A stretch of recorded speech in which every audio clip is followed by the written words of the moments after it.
Welcome to the Clubroom. My name is Mark Moyer, founder, big shot owner, whatever it is of the Win Again Academy. Okay, got my plug in, but I'm super duper thrilled to have J.R Tolver in the Clubroom with me, and he's going to be joining. I'll invite him into the room here, and here we go.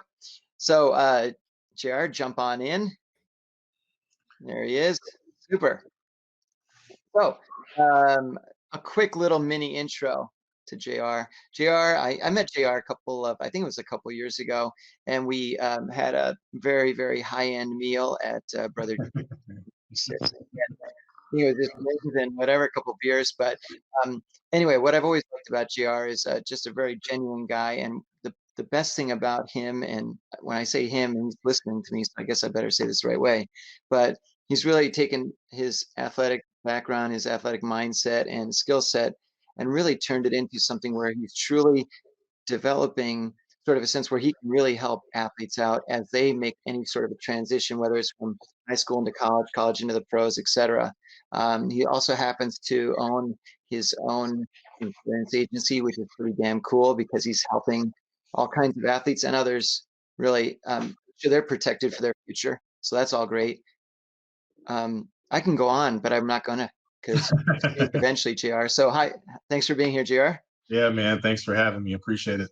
Oh, my pleasure. So, look, I think what we want to talk about today, most importantly, is really talking to people, whether you're an athlete or even not an athlete. Who is it that you should have in your huddle, right? Who should you be surrounded by? Who are the most important people, and really, how do you qualify them? So, I think first things first, and something you talked about to me even a couple of years ago was you said, look, it's important that you're your quarterback in the huddle, but it's important to have everybody has a purpose in that huddle. So tell me a little bit more about that, if you could. Yeah. So when I refer to the huddle, and I'm speaking specifically about football, the huddle is a place where information is distributed, and it's distributed in a way that everybody knows their job, right? So when you're on a team, there's kind of two purposes here. There is the big picture goal of the team, and there's also how do I, as an individual, participate in the big picture. And I like the huddle because the huddle is just an efficient, effective way to distribute and receive information. The other great thing about a huddle is that after every play, you go right back to the huddle. So there's a system of accountability. Did you do your job? Are you going to get celebrated in the huddle? Are you going to get criticized in the huddle? But yeah, it's just kind of this function of distributing information, allowing me as a person to take that information into action, and then instant feedback and accountability, kind of on a play by play basis. So I've realized that that happens in sports, at least in football. It also happens in business to a certain extent, but there's very rarely that cadence of collaboration in the what I call the off the field huddle. So, I've kind of like made these parallels where I say, if you can recreate a huddle off the field because we know it works on the field, how would you do that? Well, it's interesting, and so one thing I didn't mention, and I should have, I'm sorry, but I mean, you were a standout receiver at San Diego State University. There have been lots of incredible football players coming out of that school, but you set between 30 and 3 million records there as a wide receiver. But as you know, as a receiver, your function on the team is really several functions, and it's not just to catch the ball, but it's blocking. It's going to be running routes. It's going to be deceiving other safeties into following you instead of the primary receiver, et cetera. There's so many different things, and I think the average fan of the sport looks at the game and just sees sort of where the football is going, and they don't see a lot of the other stuff that goes on. Right. But on top of that, there are roles in the huddle. You're a cheerleader. You're the guy that cheers people up or calms people down, whatever it is. There's lots of different things that go on. It's the same sort of thing in life, right? It's the same thing where everybody's got a function in your life and that circle that surrounds you. So from your perspective, JR, um, who are some of the most important, I don't say people, but maybe the most important functions or sort of types of people you need to be surrounded by? Yeah, so that's a great question. So I think as an off the field huddle is concerned, there's a couple of functions that absolutely need to be involved and absolutely need to be given a lot of responsibility.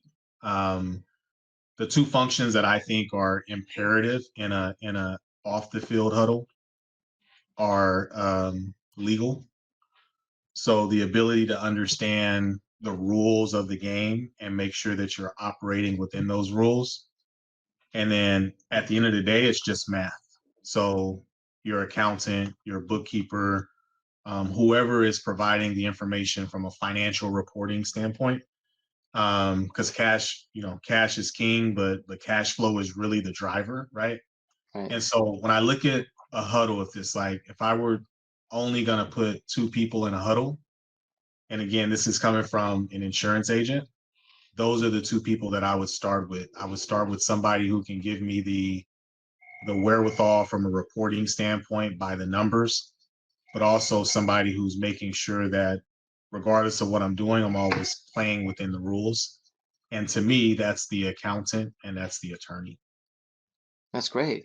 So now, where does somebody who, I mean, look, a lot of us have almost like I'd say like in mafia days, consigliere, right? The right hand person, almost like your advisor. Some people make it a spiritual advisor, other people make it sort of a coach or that sort of a thing. But is someone like that fit in, or is that sort of, and where do you put someone like that? Yeah, so when I break down the huddle, I call it the A team. Um, there's advisors, accountants, there's associate bankers, attorneys, as I mentioned, NFL players or professional players usually have some sort of agent, whether it's a contract agent or a marketing agent or a combination of the two. Um, but the most important person in the huddle, it could be one of the vendors, but at the end of the day, the A team is about the advocate. And who is that advocate? I was talking to Deshaun earlier at our table, right? Deshaun's son is a freshman at Michigan State. I could come off the street as an agent. You could come off the street as an accountant. Caleb could come off the street as an attorney. But at the end of the day, who does Deshaun really trust? Deshaun trusts mama, right? And so my goal is to basically empower the advocate to be able to be in a position to handle that trust because that's a lot of responsibility. It's a ton of responsibility, especially if you've never been through the situation where you've had to coordinate all of these things. Right. You could actually end up doing more harm than good as the advocate. So my goal is to really make sure whoever the advocate is, whether it's the mom or the agent or whoever it is, to make sure that they put the athlete or the business owner in the best position possible to be successful. Well, that's perfect because look, the bottom line is that I feel that the advocate, whether it's mom, whether it's dad, whether it's a best friend, whoever it might be, um, the critical thing is that, let me take a step back. We all know that family members typically they mean well, they want the best for us, that sort of thing. But there's also a lot of times where their advice is just not good. It's not the right Yep. advice. Yep. And one of the things that I know you like to talk about also is maintaining relational control. What do you mean by that? So I think what happens is a lot of times as an athlete, we give up relational control. Um, we give up relational control. And that just means that the person that we gravitate towards that's in our huddle, we assume because we like that person that they are the best person to be in charge of things outside of their lane. Inside of their Mhm. lane, look, we're all professionals. I understand it. I'll Yeah. never, I'll ask accountants questions, but at the end of the day, I'm going to defer to their expertise because that's their lane. But I know which questions to ask to get the answers based off of situations, right? But relational control is giving control, too much control to somebody based on the relationship. That's where things can spiral downhill because, again, if I am an accountant, I am going to approach your business or your career as an athlete from my perspective. And that perspective may not 100% align with your needs. And so I'm very, very, very transparent about, just because you like them, do not give one person relational control, because at the end of the day, this is an ecosystem. And I'll tell you this, if you've ever seen constructive conflict, if you've never seen constructive conflict, watch an offensive coordinator argue with the wide receivers coach after the offensive coordinator decided to, run the ball on 3rd and 9, right? And so to me, that constructive conflict is key. Everybody in their interdependent specialties sitting down, having interdependent conversations to come up with the best solution. And that's very rarely from one point of view. That's great. What happens if my uncle, who says he means well, and he's a lawyer and he wants to represent me and so forth, but let's just say I have a feeling that, Uncle Bob is not really the right guy for me. How do I how do I get around that whole family thing, and tell him, look, Bob, you're my uncle and I love you, but I really want to use Sue instead or whatever it is. How do you do that? It starts with setting a vision. At the end of the day, the athlete or the business owner is going to hire all of these people to bring their vision to life. And if you set a clear vision, it's very easy to hold Uncle Bob and Jan the accountant and Jason the advisor intact to the vision. And so this is something that nobody else can do except for the athlete or the CEO, right? Like at the end of the day, I started this business or I've gone down this path of sport because it's important to me. And as I start bringing people into the fold, I'm bringing people in the fold not for their benefit, but for my benefit. And the only real way that I can keep them accountable is I set a rock hard vision that allows them to understand where they fit. So if Uncle Bob wants to come in and be of assistant, hey, listen, Uncle Bob, we got a job for you. But it's not because you want to make $20,000 a month. It's because I need you to handle these things so that I can continue to grow and pursue the vision that I've set for myself. Um, Probably easier said than done, right? Because Bob might be upset because Bob, I hate to say this, but unfortunately, a lot of family members mean well, but also at the same time, it's possible they see some dollar signs too, right? Yeah. Um, how do what kind of advice would you give to people to help them sort of deflect off the those people that might be kind of looking for the extra bucks from you? Yeah. And not to be redundant, but it goes back to the vision. Okay. At the end of the Yeah. day, Uncle Bob will fire himself. Because if I set a very strong, clear vision and I show roles that need to be taken over in order for me to bring that vision to life, either you're in or you're out, right? And I think that that's where athletes and business owners need to take more control, right? If you're going to try to create an interdependent environment, the role that you have to play in that is a very clear vision. And that vision is threefold. It's short term, mid-term, and long term.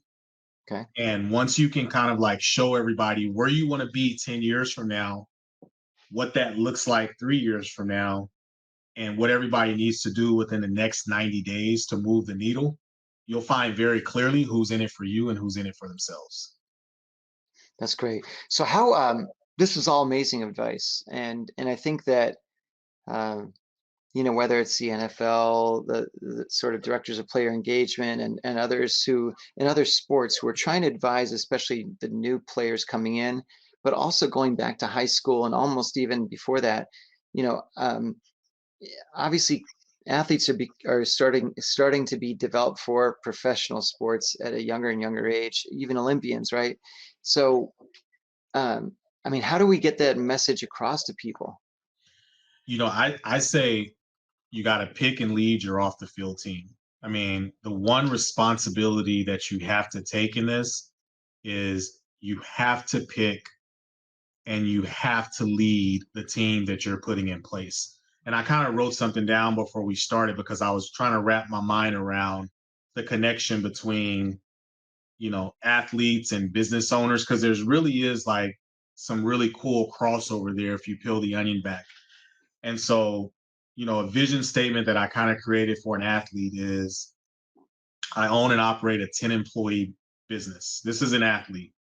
And you're like, JR, this guy doesn't have any employees. And I'm like, he has an agent, he has an attorney, he has a financial advisor, he has an accountant, he has employees, right? So I own and operate a 10 employee business. My business is responsible for protecting and growing the revenue of the most important client, me. Right. And so being able to frame it in a way that, from a mindset standpoint, guys understand, yes, I am in control, but I do need help. But this is how I get people to help me. It's gonna make it so much easier for everybody else to do their job.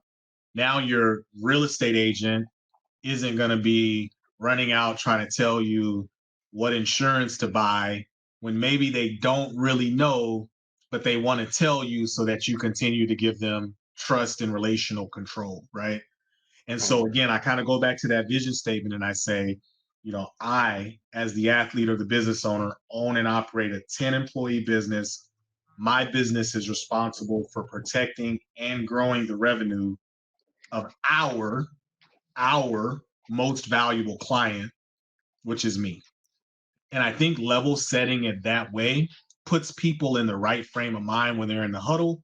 Now they know what the vision is, they know what their job is. Let's get to work.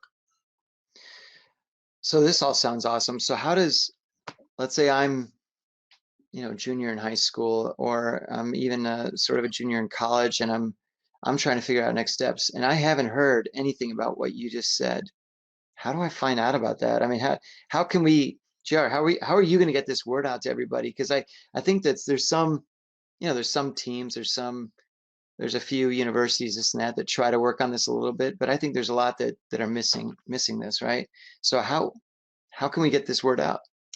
Honestly, I believe the best way to do it, if you're going to start at a young early age, is Mm, to start talking with the advocate. And a lot of times the advocate, like you mentioned, is the grandma or the mom or the dad. There's somebody that's in that position that's taking responsibility for this kid's journey until they can take responsibility for it themselves. And so if I were writing this thing out in an ideal situation, it's every parent or every advocate who believes that their kid is going to play at the next level, right? And it could happen or couldn't happen, doesn't matter. If you believe that your kid and your kid believes that they can and will play at the next level, conversations need to start at the advocate level. And the reason I say that is because I look at it as like flying a plane. Every plane has a pilot and a co-pilot, right? And if I'm training a co-pilot as the pilot, at some point I'm going to be driving or flying the plane, but my goal is to be able to switch seats with them at some point. And so when I look at an advocate, a parent, a grandma, a homeboy, whoever, right? The goal is to drive the plane until the athlete is comfortable and confident enough to switch seats and now they're driving the plane. And I think that starts with the parents or the advocate, whoever that advocate is. And so to your point, I think that there's a lot of colleges that they start talking about this stuff, but As your kid gets older, coaches don't want to talk to the parents anymore, right? And I think that that's a mistake. I think the opportunity really is to make sure that the parent understands their growing continued role so that they don't become a detriment to the player as they continue to progress long term. Well, one of the things that we mentioned in one of the talking points for today is something that I'm a huge, huge fan about, and that's being proactive, not reactive, right? And you're talking about that already throughout the last 15, 20 minutes about the idea where you take charge of the most important client, which is you, and you're the one taking charge by creating this vision, the plan for the vision, and so forth. But you know, obviously it's essential that you are proactive and not reactive, because then what happens is when you're reacting to Uncle Bob, you're reacting to these other people that are coming at you. But if you have a plan in place and you're being proactive, basically it's almost like the shield, right? If they can get past the shield, that means they understand the plan. If they can't, they can't. But one of the things that you also talk about is navigating the transfer of trust. That's something you talk about. What do you mean by that? It kind of goes back again to that relational control. And this happens a lot. So, I'll sign with specialist A, and specialist A does a good job for me. So then I tend to automatically accept specialist A's recommendation for specialist B. And not to say it's a bad thing, because again, I'm in the referral business. So I do understand how referrals can be a phenomenal thing. But to blindly allow someone to take the trust that they built with you and give it to somebody else is a mistake. And so for me, if somebody's going to make a referral to you, that's a great place to start. A lot of times new relationships come from referrals, and that's phenomenal. But you got to kind of trust yet verify, as opposed to I'm just going to go with specialist B because specialist A recommended them to me. Trust yet verify. I like that. That's sounds like a military term too. I like it though. So before we go any further, just real quickly, there's on your right side of the screen, there's a Q&A bar there, or Q&A thing. Yep. Feel free to ask JR or myself anything. Just type it into that spot there. And so shifting gears for 1 second, I know that when you graduated college and then you played in the NFL for a little bit, and obviously we all know how challenging that can be, where you feel like you've attained way up here, but then you realize once you get up here, there's a whole lot more to go. And a lot of guys like yourself, there's some that get cut, they play, they try all this stuff here. But then there's a point where you finally decide, okay, you know what, I've kind of probably run my course. At what point in your career did you start thinking about, well, what was going to be after the sport? It was when I got my first injury in the National Football League. So I never been hurt before. My goal since I was 6 years old was to get to the NFL. And along the way, I got my degree and I did a bunch of other stuff that if I didn't make it, then, I'd have a soft landing. But at the end of the day, my primary focus was getting to the NFL. And when I got to the NFL, it was a super happy day for me, being drafted by the Miami Dolphins, being a fifth round pick, making the team. It was phenomenal. But 10 weeks into the season, I had a knee injury, which ended my season. And because I was a low round draft pick, I knew that it was going to be hard for me to make the team my second year. Not impossible. I felt like I would make the team, but that was the first inkling that I said, oh, shoot, there may not be another year. And that's kind of when I started really thinking about who I wanted to be after football. Granted, I went and played another, 5 years in the NFL and a couple of other leagues.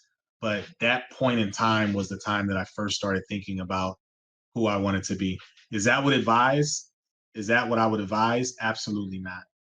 I think that um, teaching kids how to continue to stay focused on their dreams, but also start feeding them a little bit of insights as to what's next at an earlier age is the ideal situation. But in full transparency, that was not my situation. But you know what, JR, that happens. I mean, you're not alone.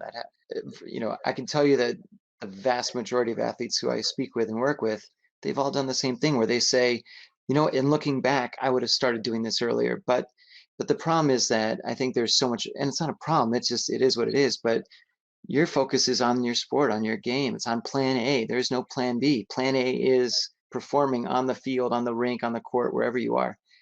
And you don't for a moment think, well, I'm going to retire tomorrow and therefore become fill in the blank. But Right, right. what I really try to do is show athletes that it's not a question of preparing for plan B, retirement. Instead, look at it differently and say, I want to develop a secondary interest while I'm still playing. So it might be an interest in, photography or finance or real estate or fashion or music or whatever it is, but you're just developing a secondary interest because plenty of studies have shown that when you kind of exercise a different part of your brain that you're doing every day playing your sport, your performance on the field is going to be better. Hmm. And so to me, also, if you know that you can perform at your sport, knowing that way back in the back of your mind, you know that you got your rear end covered in case it doesn't work out, again, your performance is going to be better. And, it's something that's sort of the big battle that I often face is speaking to teams and leagues and so on, saying, look, it's okay to get to have the athletes be ready for plan B because if they are, they're going to perform better for you. Yeah, And absolutely. a lot of times they don't, it's Well, dinosaurs. people make bad decisions for two Yeah, reasons, right? It's usually social pressure or financial pressure. yeah. And to your point, how can I optimally perform if I'm worried about, something socially or something financially? And so that's one of the things that I'm very intentional about, teaching is let's make sure that from a financial perspective, we're doing everything we need to do so that if this doesn't work out, whether it's tomorrow or 10 years from now, you've started putting the building blocks in place that you'll never have to make a decision based off of financial pressure. And the same thing from a social standpoint. I think a lot of people will do things or forced to make decisions based off of these social pressures. And it's because they haven't done enough work in that department to not feel that pressure once that decision arises. That's fabulous. So going forward now, JR, I mean, I know that you run a successful insurance agency. You're in the San Diego area, right? Hmm. Okay. Callie, talk to him. But we'll talk about that in a minute. But look, um, I know that you also have a passion for helping, sort of current and future and even past athletes make a transition, whatever that might be. How would you like to sort of take what we've talked about before into the next step?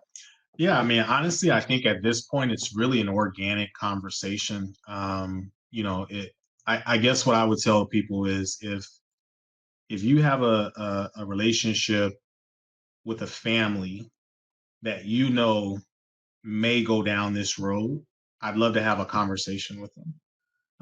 Because ultimately, I think the goal is to make sure that whoever's going to be in that co pilot chair knows what their job is.